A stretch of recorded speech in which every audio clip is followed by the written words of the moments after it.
documentary Red Cry.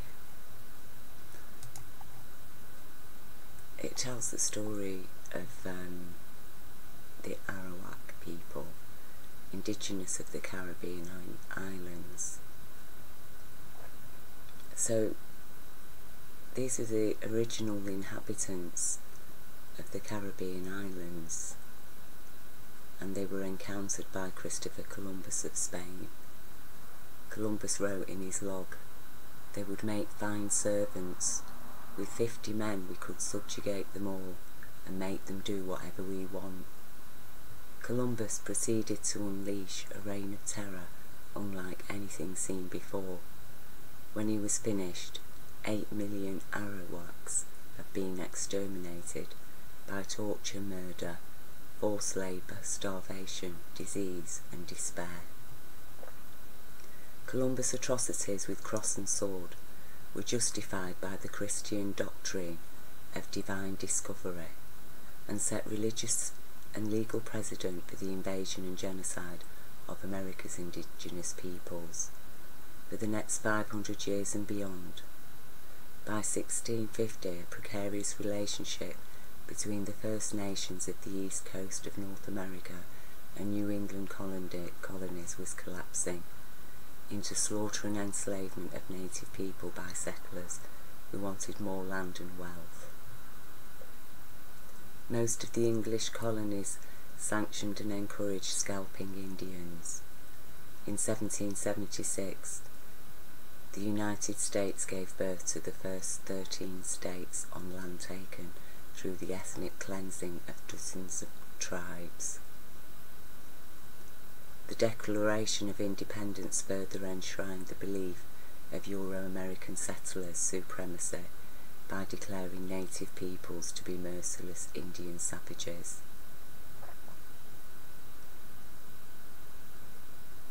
In 1787, the United States adopted its Constitution.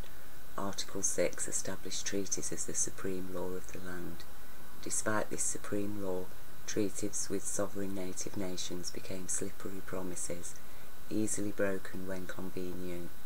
In 1823, in the case of Johnson and Graham's Lessee versus McIntosh, the Supreme Court of the United States ruled that the First Nations people's right of occupancy was subordinate to the United States' divine right of discovery. The United States has unequivocally agreed that discovery gave an exclusive right to extinguish the Indian title of occupancy. This landmark ruling provided legal cover for governmental policies that would claim white Euro-Christian supremacy as justification for stealing indigenous lands and for the genocide of native peoples. In 1849, the California Gold Rush triggered the mass western migration of settlers, putting them in direct conflict with existing indigenous nations.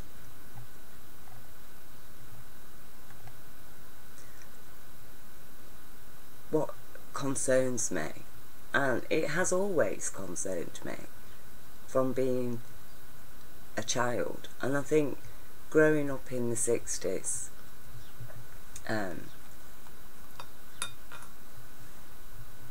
gave me, as a child, a unique perspective in history in terms of Britain was just recovering, making economic recovery after the war through the 60s. There was a lot of discoveries in the 60s, and there was a lot of social change throughout the world.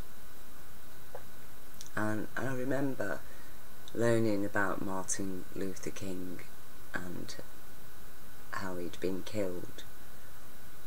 And I lived in a multicultural community which was a mix of people from all over the world. So, you know, I was actually a minority among white people in my class as a white child in terms of colour. But we didn't really recognise each other in terms of colour, because we were all minorities, you know, a few Pakistani children, a couple of Indian children, some children were from Jamaica, some from Barbados, a couple from Hong Kong. There was, and we all appreciated our differences, you know. We would talk about, they would talk to me about their homelands, the children, because a lot of them had only recently arrived in Britain. And you know, I used to feel sorry for them, having to leave all that to come and live in horrible Manchester Moss Side. And you know, a lot of them did feel homesick and were really quite ill because of the climate change in Britain.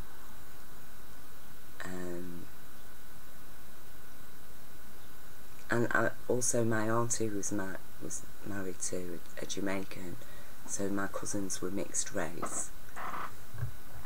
And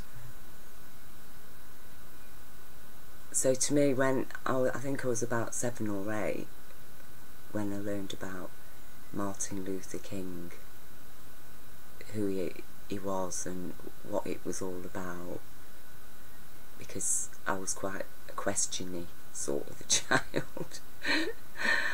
And I remember the Olympics were on, and there was a black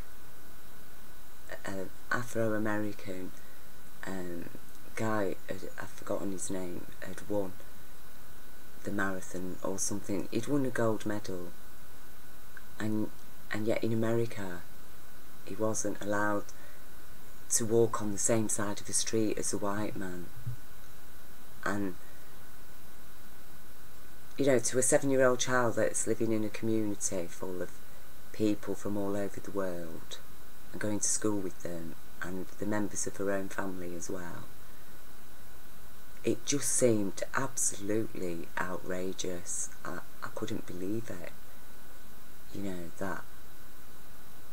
And then, you know, learning about things like the Ku Klux Klan, which obviously as children at school we talked about these things, because, you know, it was like when Joe Fraser and Cassius Clay were boxing, you know, we were all having discussions about it at school and like saying, who do you want to win? And there was one side on the side of Joe Frazier and we were on the side of Cassius Clay. And I was asked by one of my friends, you know, who do you support? I didn't even know who they were, Joe Frazier or Cassius Clay.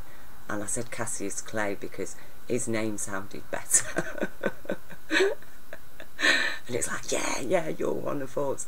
And then actually, you know, I saw Cassius Clay and was like, oh yeah, he looks the nicer looking as well, which is really bad. But you know, I was only about 6 or 7. I think I would have been about 7 or 8 or something. And so, you know, it was really disgusting to hear that, you know, people were treated like that in America,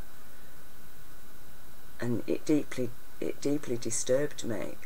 And during that same era as well, on TV, you know, I think we had about 2 channels or something, ITV and BBC, and at weekends they were all this showed basically was it was either war films or westerns. You know, those were the most common films, and sometimes, you know, these musical films like Singing in the Rain or something. But mostly it was westerns and war films, and I really loathed both of them. You know, they weren't. I just didn't like war films or westerns, and so like as a child, looking at the westerns, the Indians, Native Americans were always made to be looking bad, you know, and people having to defend themselves from them and stuff like that. And but then I remember watching one film where a man had become friends with the Indians, and they were good people actually. And then I started to learn about how America had gone, and it was because of Martin Luther King, because of my interest in what happened in America and about slavery and everything. And then I realised that, you know, they'd stolen the land of the Native American Indian people. And as a child, it just really upset me, because it just does. Children don't like to hear about bad things that people have done to other people.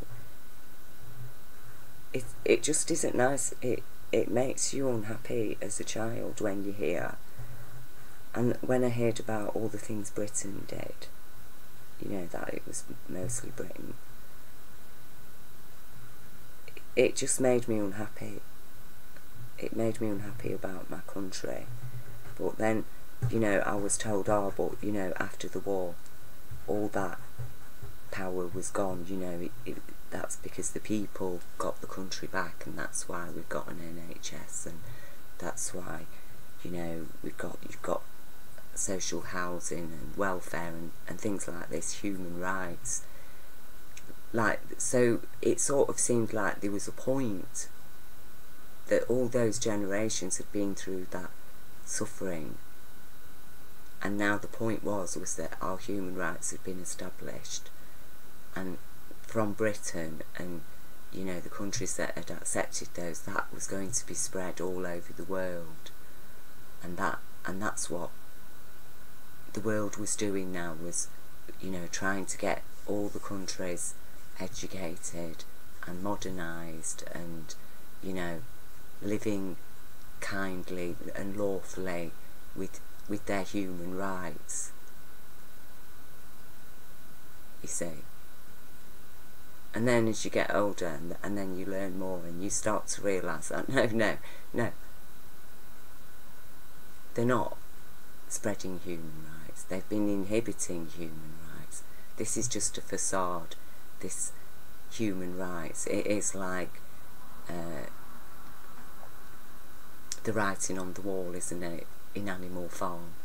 Every day the original wording has been changed, until you get to the point where you have no rights without money. And what I find, what does upset me, has always upset me deeply, is the injustice that continues to this very day. It disturbs me that nobody, you know, in so-called the general media, you know, I just don't think there's not a huge enough outcry about the fact that the legacy of suffering, the legacy of loss, the legacy of theft, and all the damage that was done to these people, to the native people, to the slave people that were taken into America. You know, that has not disappeared. That's a consciousness, that's an injury, a crime against people's consciousness that has been passed down to every generation in exactly the same way that the wealth that was earned through that type of oppression has also been passed down to every generation to this day.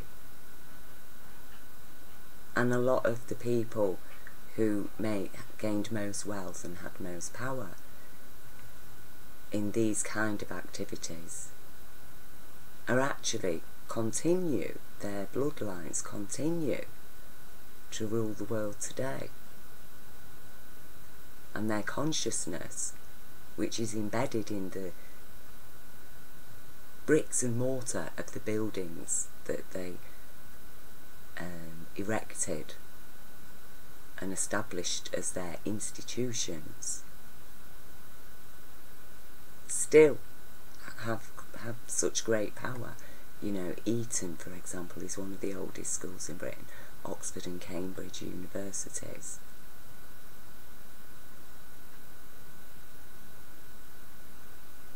So it's, and I feel like the world cannot ignore this. It just cannot ignore it. I think the world owes these people. It owes them big, big time. And there comes a point where, as a human being, an intelligent consciousness, that surely, if you're intelligent, you just cannot accept the wealth without realising that there's a huge responsibility with that wealth now to repair, to compensate, to atone, to give to the living people their rights, and to show them the honour they deserve and the respect, and to learn from those people how to live lawfully in the land that the white man called America. You know, to accept that these people were not savages. Their lands were absolutely pure, rich and pure lands, and they have been, those lands have been raped and abused by the invading forces. And even with all of that, they're actually claiming to be in debt. You know, it's,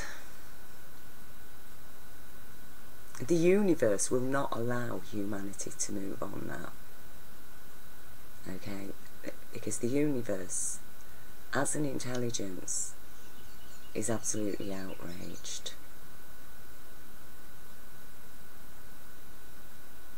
And that's the truth of it. I can't hide it. I can't say the universe is really happy. No, the universe is absolutely outraged. The universal intelligence about what has been done in Jah's name. Because this has not been done in the name of Jah.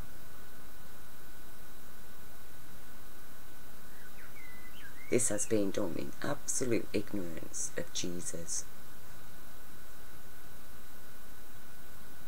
It's been done under the direction of the Roman empirical Roman blueprints of giving themselves a divine right to go and invade any country, rape, torture, kill,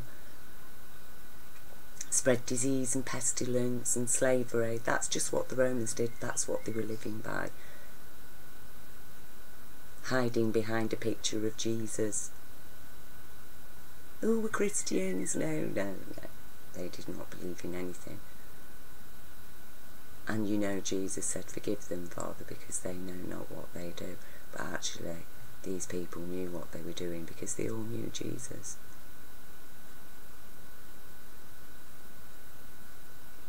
There's no getting away from it.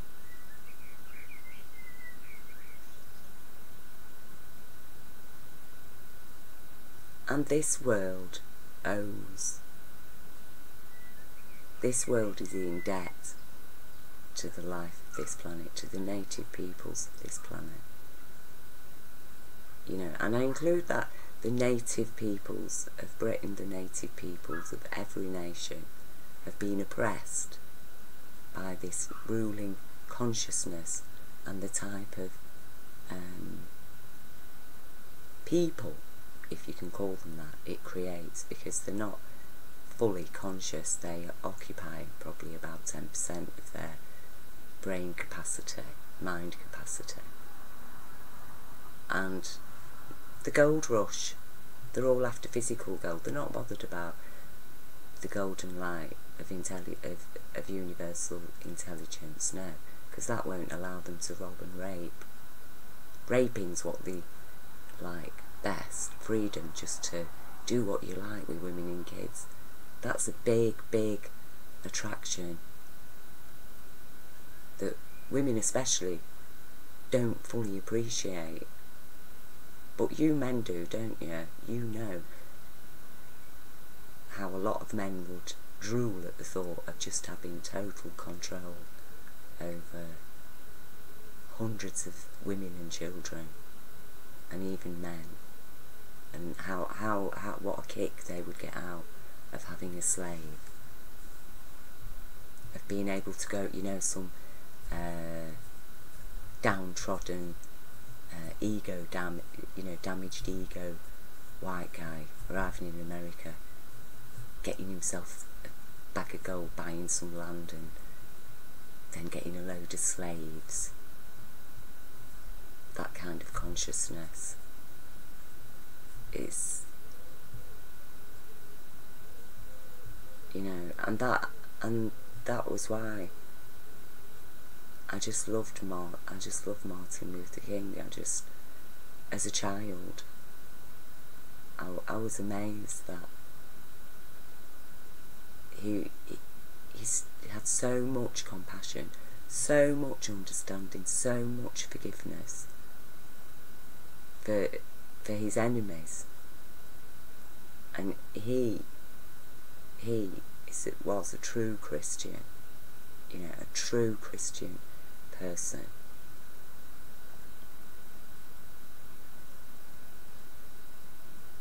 And also in the music that Afro-Americans created, the soul and the blues, I mean, just absolutely amazing. I bet people so downtrodden, and with such faith in Jesus as well. We just, I can't even describe what I feel about, you know, the black American people, from the descendants of the slaves, and what they've contributed to our world on a spiritual level. You know, and all those soul singers were criticised by the church, but they were doing exactly as Jesus asked people to do, which was to spread the word and spread the love. And you know, they did that. And yeah, you know, the people are all, they get damaged by this world, and it is very difficult to live here. And they didn't live easy lives,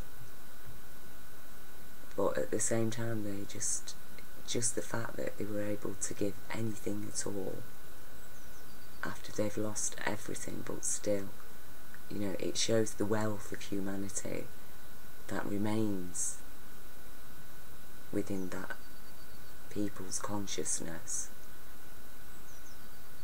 They're such rich people. And, you know, the Western peoples of Europe, you know, we are poor. We were impoverished. We were our spirit was impoverished, our souls were impoverished, because we'd just lost connection to the truth and to the land. Everything had been demonised and bastardised, and all we had was the so-called intelligence of our evil, sadistic rulers, who did things like this, you know, went across to and just killed millions of people, and then filled their islands with slaves from Africa.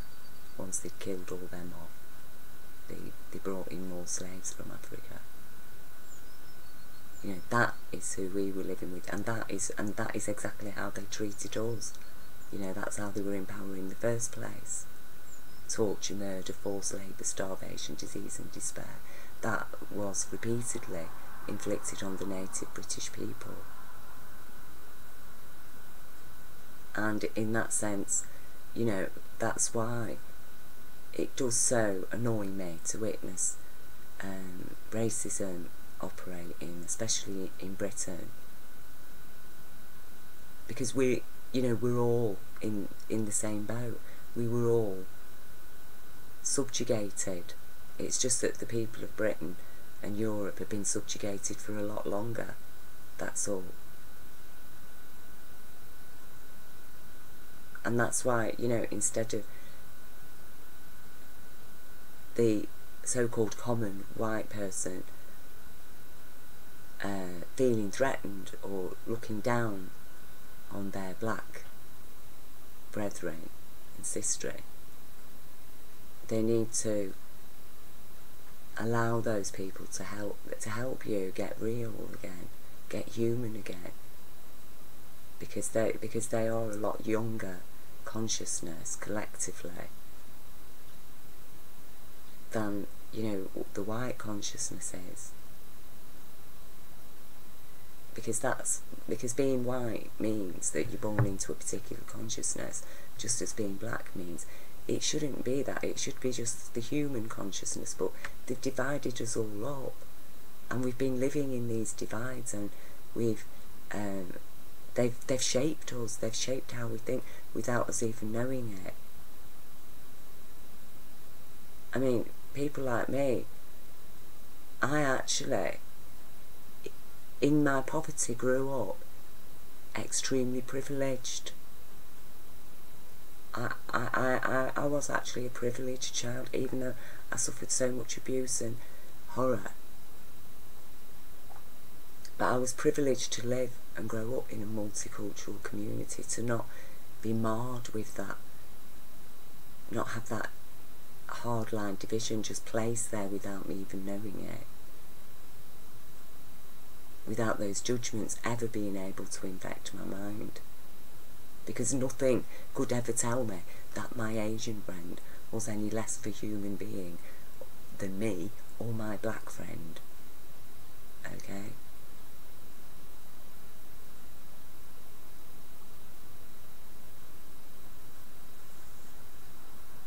No, nothing that anybody could tell me was that the children in my class were not all human beings like me. So I grew up, I was privileged. I was actually privileged. The fact that my mum and dad did not try to pretend to be anything other than what they were, total products of this world and its maligned consciousness. They knew absolutely nothing about children. They were like people who'd bought a car without the manual. Everything they knew was just absolute rubbish, really. A lot of it was actually the opposite of how you raise a child, of how you truly should raise a human child. What they'd been told was the opposite.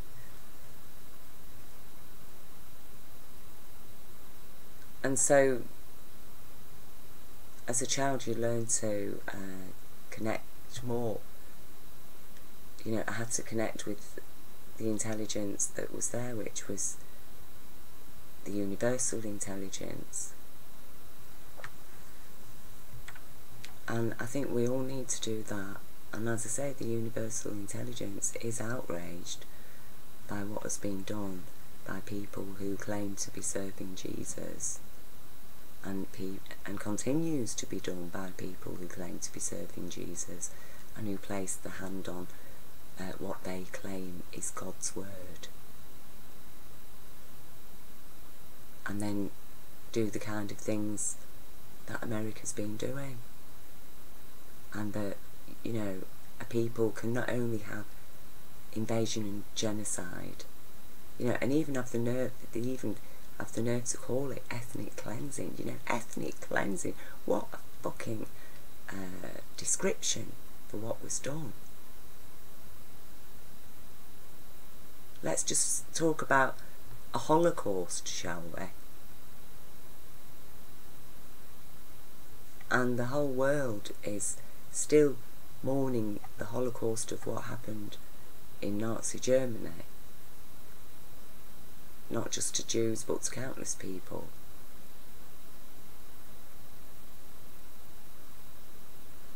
What about the Holocaust that was committed in America?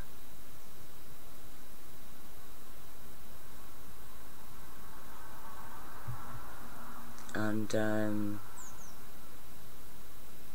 it is something that everybody needs to think about,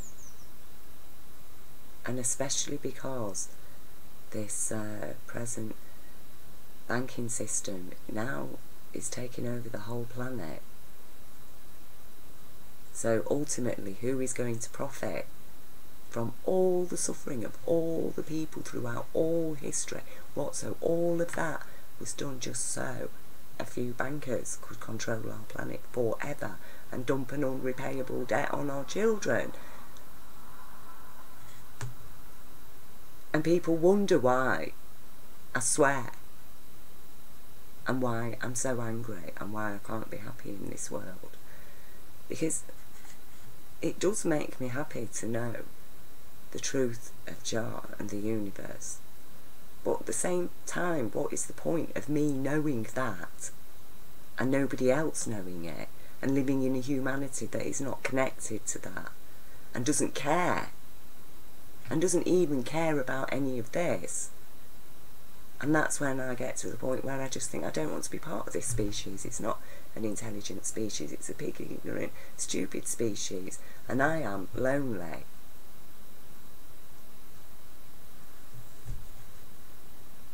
And why am I lonely? Why is Earth lonely? Why is the truth lonely?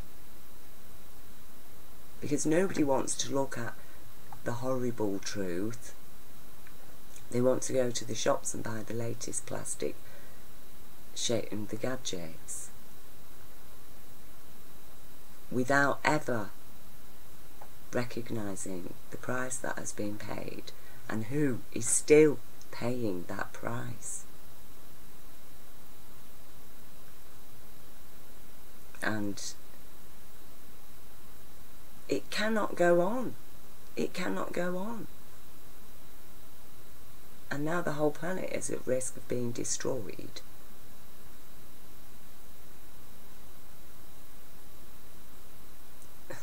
It's pure. It's not pure. It's total madness. It's totally wrong. And even this world's tried to tell me that no, you're mad. You know, you didn't really witness a light being. No, there's no such thing as universal law. There's no such thing as universal intelligence stroke God. Okay. Yeah, we have the churches and stuff, but, you know, they're not, it isn't real really. It's just to keep people happy. Give them some hope. That's what the world's saying.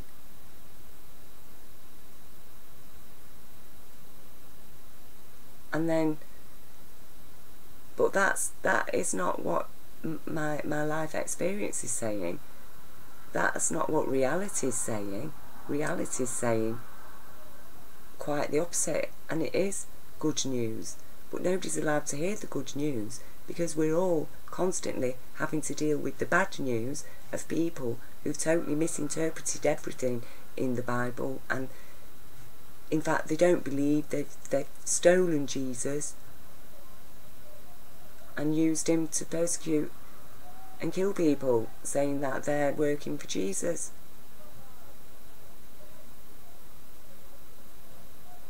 So how is Jesus ever going to be here unless we accept the crimes of our history and take responsibility for them, and take responsibility for addressing those problems, not because we created them, because we're guilty, but because we're alive and we are where we are.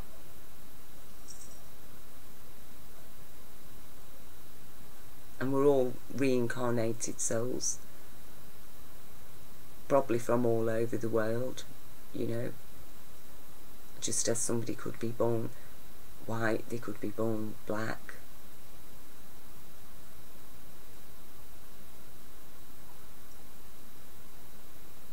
And I think it does need us to have a big turnaround in consciousness, and step back down to earth, come off this, step off this world, lose the life you've got in this world, and start looking for a new life. Demand a new life. Demand the law. And have faith in the truth of our divine right to know the truth of our soul, to know the truth of universal intelligence, to live by, to have the right to make the choice to live by universal law. And universal law does not permit any of this. This is totally outside of universal law. This is unlawful power. An unlawful power. And that's the absolute irony, isn't it? That the unlawful power gave itself a constitution. But the constitution is actually of the people, and the universe does support what's good in it and what's fair.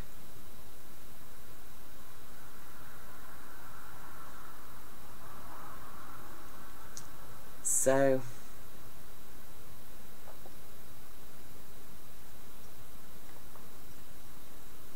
it is time for America to return to the indigenous people and to ask them for guidance about how to establish a humane law, update the Constitution, and to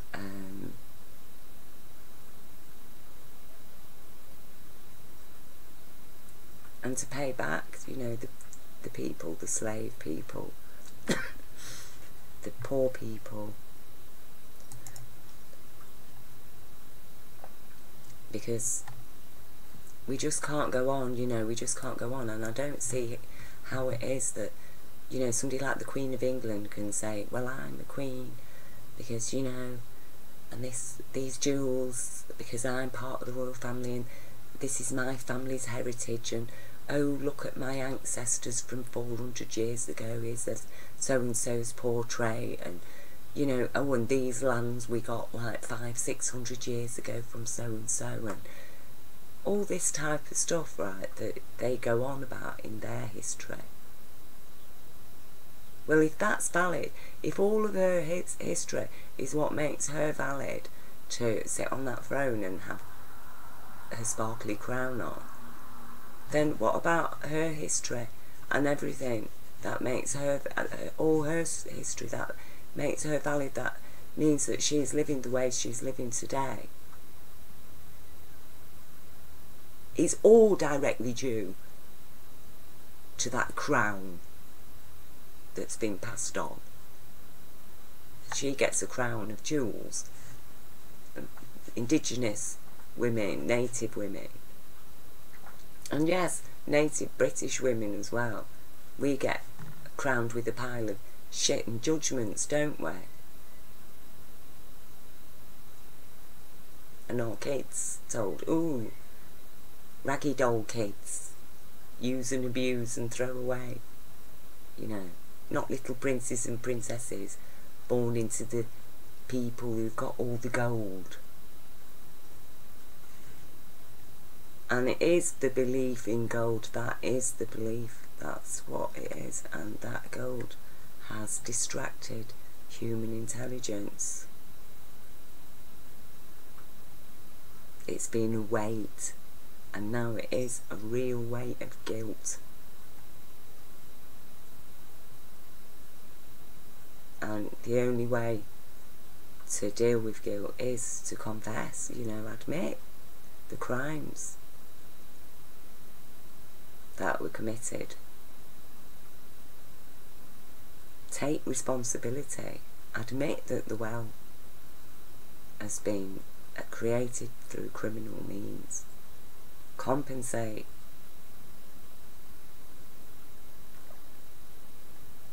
Show kindness. Live by kindness. In kindness and compassion, balance. That's where we get balance, because that's how we're meant to live. And that's what the Lord delivers, balance. And the balance always is on the side of the kind and the compassionate. And feel angry about these things. Cry, be upset. You know, you might not be able to eat for a few days at some of the things that you learn about. Take it. People have had to live it. And as I say, as a child, I had to take it. I had to feel the pain, the upset. It was nothing compared to what those real people that lived that had had to endure. No matter how much painful it was for me to hear it and think about it, that was nothing compared to what the people who had to live it. And at the time I was learning about that, I was myself as a child suffering severe trauma and all kinds of child abuse.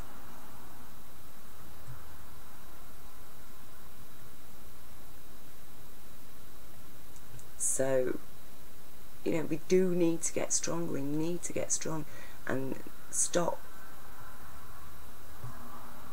denying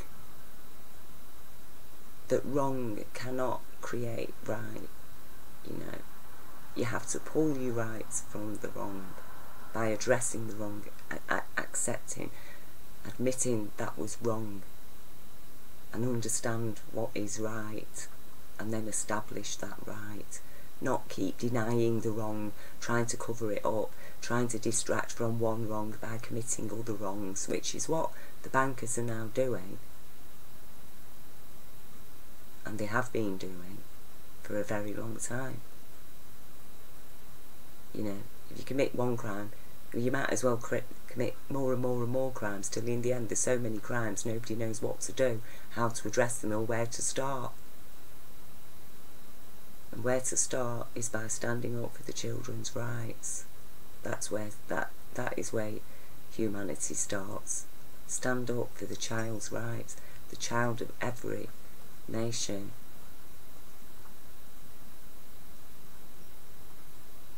And, you know, give credit where credit is due now.